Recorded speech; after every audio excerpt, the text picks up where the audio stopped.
দিন তো চলে যায়, দিন সময় কারোর জন্য অপেক্ষা করে না। আমার ছোট্ট বোনের শারীরিক অবস্থা খুব খারাপ হয়, কারণ 1.5 বছর আগে সিজারে তার টুইন বেবি হয়। এর মধ্যে আবার আল্লাহর রহমতে বাচ্চা পেটে আসে। আমার বোনের 7 মাসের সময় তার পেটের শিলাইয়ের এক সাইডগুলো ফেটে যায়।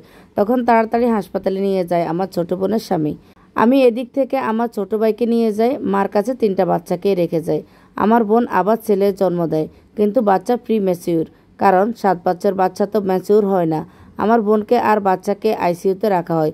7 দিন আইসিইউতে থাকার পর আমার বোন, আমার ছোট্ট বোন, আমার কলিজা মারা যায়। আমি তার সাথে একটু শেষ কথাও বলতে পারিনি। তারা শেষবারের মতো একটু জড়িয়েও ধরতে পারলাম না। আমার বোন আমাদের পেলে, এই বাচ্চাদের পেলে আল্লাহর কাছে চলে যায়। আমার মা শোক নিতে পারে না, স্ট্রোক করে ফেলে। আমার বোনের জানাজাতে নাসুদ আসে, সেটা আমি জানতাম না।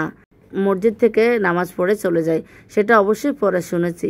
আমার বোনের জামাই শামীম মেয়েদের মতো শুধু হুঁশ হারিয়ে ফেলছিল।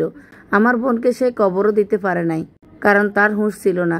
সে চিৎকার করে করে কেঁদেছে, বাচ্চাদের জড়িয়ে ধরে আর বলে, আমার কারণে আমার বউ দুনিয়া ছেড়ে চলে গেছে, আমি দায়ী, আমি দায়ী। বুকে থাপড়িয়ে থাপড়িয়ে কথাগুলো বলছিল। আমার বোনের মৃত্যুর 4 দিন পর 2টা গরু জবাই করে মেজবানি দিয়েছি। আমার বোন যেদিন দুনিয়া ছেড়েছে সেদিন থেকে আমি হাসপাতালে, আমার বোনের বাচ্চাটাকে নিয়ে, কারণ সে পুরো প্রি ম্যাচিউর। আমি টানা 29 দিন হাসপাতালে ছিলাম। বাচ্চা একটু সুস্থ হলে তাকে নিয়ে বাসায় আসি। 4টা বাচ্চা নিয়ে আমি যেন সাগরে পড়ে যাই। শামীম একটা মেয়ে রাখে, মেয়েটা আমার সাথেই থাকতো বাচ্চা 4টাকে দেখে রাখার জন্য। আমি রাতে ঘুমাতে পারতাম না, আমি যেন সত্যিই তাদের মা হয়ে উঠেছিলাম। শামীম সপ্তাহে 2বার কিংবা 3বার আসতো বাচ্চাদের দেখতে। বাচ্চাদের সব খরচ শামীমই দিত। বড় মেয়েটা যখন মা মা করতো, আমার কলিজা ফেটে যেত। আমার বোনের টুইন ছেলে দুটো আমাকে মা ডাকা শুরু করলো। আমি সত্যি মাতৃত্বের স্বাদ ফিরে পেয়েছি।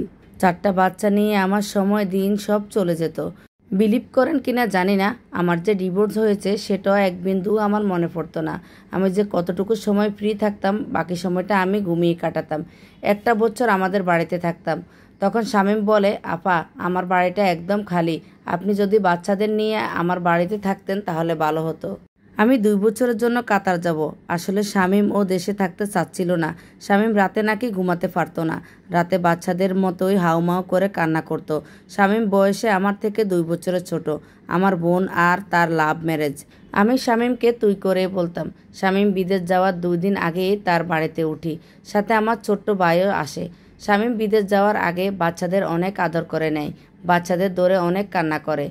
এদিকে নাসুদের ছেলে হয়েছে শুনে আমি খুব খুশি হই, আর চিন্তা করি আজ যদি নাসুদ আর আমার সন্তান হতো তাহলে হয়তো ডিভোর্সটা হতো না। আর এটাও ভাবি, আমার সন্তান হলে আমার বোনের বাচ্চাদের কি হতো। শামীম বিদেশ যাওয়ার আগে আমাকে একটা ফোন কিনে দেয়। প্রতিদিন রাতে বাচ্চাদের দেখার জন্য ভিডিও কল দিত, তাদের দেখতো, তাদের খবরাখবর নিত, মাসে মাসে যা যা টাকা পয়সা লাগে দিত।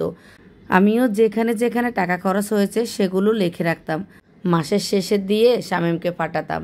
কেটে যায় 1টা বছর। আমার বড় মেয়েকে স্কুলে দিই, 1ম শ্রেণীতে ভর্তি করাই। সেদিন আমার খুব খুশির দিন ছিল। আমার মেয়ে 1ম স্কুলে যাচ্ছে। আমি ছোট বাচ্চাটাকে কোলে করে আমার মেয়েকে স্কুলে নিয়ে যাই, আবার নিয়ে আসি। পড়ার জন্য টিচার রাখি।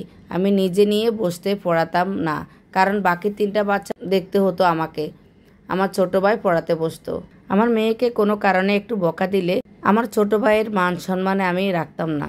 দিন তো ভালোই যাচ্ছিল, এর মধ্যে আমার ছোট বাচ্চাটা জন্ডিস হয়, তাকে নিয়ে 8 দিন হাসপাতালে কাটাতে হয়। কি যে কষ্ট ছিল দিনগুলো, বলে বোঝাতে পারবো না। আশেপাশের মানুষজন বলতো, নিজের জীবনের কথা ভাবো, এদের নিয়ে আর কত। আমি বলতাম, আমি এদের নিয়ে জীবন কাটাবো, শামীমের আরেকটা বিয়ে করাইয়া দেব। কেটে যায় সময়। আমার বড় মেয়ে ক্লাস 2তে ওঠে, রুল নং হয় 4। এটা আমার জন্য বিশাল ব্যাপার। শামীমরে বলল, শামীমও অনেক খুশি হয়। শামীমের সাথে বাচ্চাদের একটু টুকিটাকি সাংসারিক কথা ছাড়া আর কোনো কথা আমাদের হতো না। আর কখনো মন খারাপ হলে 4টা বাচ্চার মা ডাক শুনলে মনটা ভালো হয়ে যায়। আল্লাহ আমাকে সন্তান দেননি, অথচ একসাথে 4টা বাচ্চা দিলেন। ঘরের সব কাজ আমি করতাম, বাচ্চারই স্কুলে নিয়ে যাওয়া আনা সব। বাচ্চাকে স্কুলে আনা নেওয়ার করার সময় আমার এলাকার এক বড় ভাইয়ের সাথে প্রতিদিন দেখা হয়। উনি আমাদের দূর সম্পর্কের আত্মীয় লাগেন। আমাদের ঘরের প্রায় সব কথাই উনি জানেন। উনি একদিন আমাকে বিয়ের প্রস্তাব দেয়, সাথে আমার পরিবারকেও। কিন্তু আমি রাজি হই না, কারণ আমার 4টা বাচ্চার কি হবে। ভাইটার নাম ছিল সাহেদ। সাহেদ ভাই প্রতিদিন স্কুলে যাওয়ার সময় আমি বাচ্চা নিয়ে দেখতাম উনি দাঁড়িয়ে আছে, কখনো বেলি ফুল কিংবা গোলাপ ফুল নিয়ে, কখনো বাচ্চাদের জন্য চকলেট নিয়ে, কিংবা কখনো পাকা পেঁপে সহ এটা সেটা নিয়ে।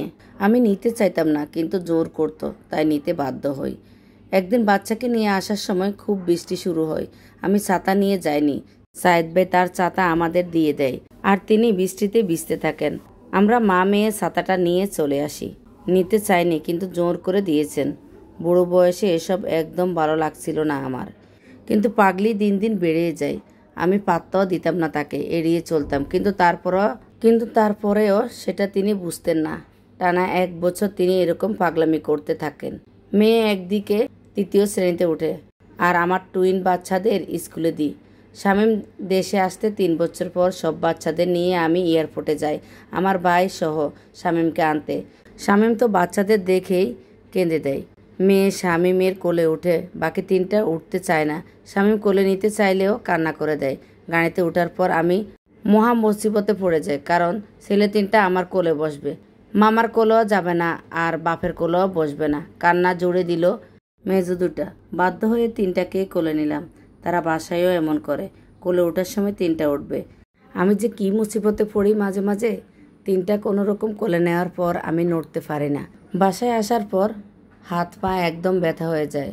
আমার মা শামীমকে নাস্তা দেয়। আমি শুয়ে পড়ি একটু, কিন্তু শান্তি কই আর। ছোটটা কান্না করতে শুরু করলো। রাতে সবাই মিলে ভাত খাবো, তাই বাচ্চাগুলোকে একসাথে খাইয়ে দিলাম। টুইন একটা ঘুমিয়েছে, কিন্তু আরেকটা ঘুমায় না। ছোটটাও ঘুমিয়েছে। তারপর সবাই মিলে ভাত খেতে বসলাম। বাসায় কোনো ডাইনিং টেবিল ছিল না, তাই মাটিতে মাদুর বিছিয়ে খেতে বসেছি। মা, শামীম, ছোট ভাই আর রহিমা। রহিমা হলো আমার সাহায্যকারী বোন। পরিচয় দেওয়ার জন্য সাহায্যকারী বললাম, দ্বিতীয়বার একটা বলবো না, শুধু বোন বলবো।